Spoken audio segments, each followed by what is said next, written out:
A new poll shows that 40% of British Jews could leave the UK if Jeremy Corbyn became Prime Minister.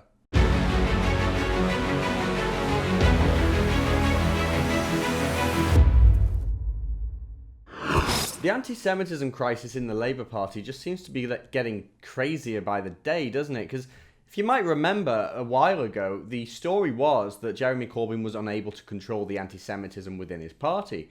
But now, he's the anti-Semite. I'm not saying that's not true. I don't think it's an exaggeration at all to call the man an anti-Semite, especially when you look at some of the people he's been willingly hanging out with very recently. But a poll has just been released by the Jewish Chronicle, which explains a huge rise in numbers of British Jews who say that they'd be willing or would consider leaving the UK if this man became Prime Minister. 40% of British Jews. Now, there's around 290,000 Jews estimated to be living in Britain, so that's more than 100,000 people. Just think about that. The Jewish Chronicle reported, British Jews between 35 and 54 are most concerned about the prospect of a Labour government under Mr Corbyn, with over half saying emigration is a serious consideration. And amongst Jewish women, fear of the impact of Mr Corbyn becoming PM is so great that over 44% say they would give serious thought to leaving the country. 51.77% of British Jews said they would not seriously consider leaving, with a further 9.7% saying they do not know. The results in the latest survey of British Jews carried out for the JC by polling company Survation support claims made by the former chief rabbi, Lord Sachs, at the weekend that the Labour leader is contributing to Jews openly questioning whether Britain is still a safe place to raise their children. It's funny, isn't it? A party that so often compares people to the Nazis if they dare talk about their concerns with immigration.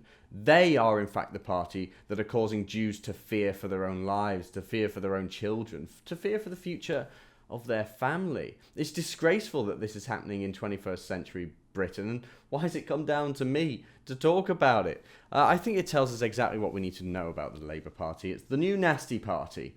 You might remember that phrase if you're into politics. And even after adopting, by the way, the Labour Party recently adopted that full definition of anti-Semitism that's accepted universally. Even after they finally adopted that, after much hoo-ha and arguing over it, by the way, they still got work to do. They still have work to do. They can try and patch over it by saying, okay, fine, we'll accept this definition that includes the suggestion that criticizing viciously Israel is anti-Semitic. They finally accepted it, but that's not enough, is it? Because it's an understatement, I think, to say that this party has some issues with anti-Semitism. It's not so much work they need to do. You know, they do need to do some work now, and it's not work on perception of what they are, it's work on actually defining who they are, re-establishing that connection with the British people who are becoming increasingly worried by Labour, I think. Let's not forget the only reason the Tories are doing better than Labour is because UKIP's increasing in the polls a little bit. By no means is Labour a hugely popular party. But the Labour Party has to start kicking out the anti-Semites, and I think that includes Jeremy Corbyn. How are we meant to believe that this isn't an anti-Semitic party, by the way, when in the newest NEC elections, the Executive Council elections, people that have been entrenched in this anti-Semitic storm have been re-elected, and one person in particular is really worrying. She's called Yasmin Dar. She publicly declares her support for the Iranian Islamic Revolution. She celebrates the revolution every year at an event. We've seen videos that have come out about it recently. And let's not forget this Iranian revolution. You know, this is a political regime that considers Israel their greatest enemy, and they won't stop until they wipe it off the face of the earth.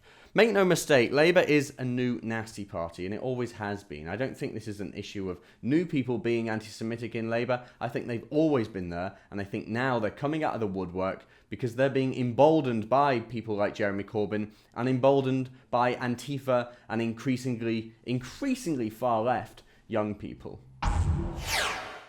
Catch up with all the Rebel stories on our brand new app, which you can download now from the Google Play Store and the Apple App Store.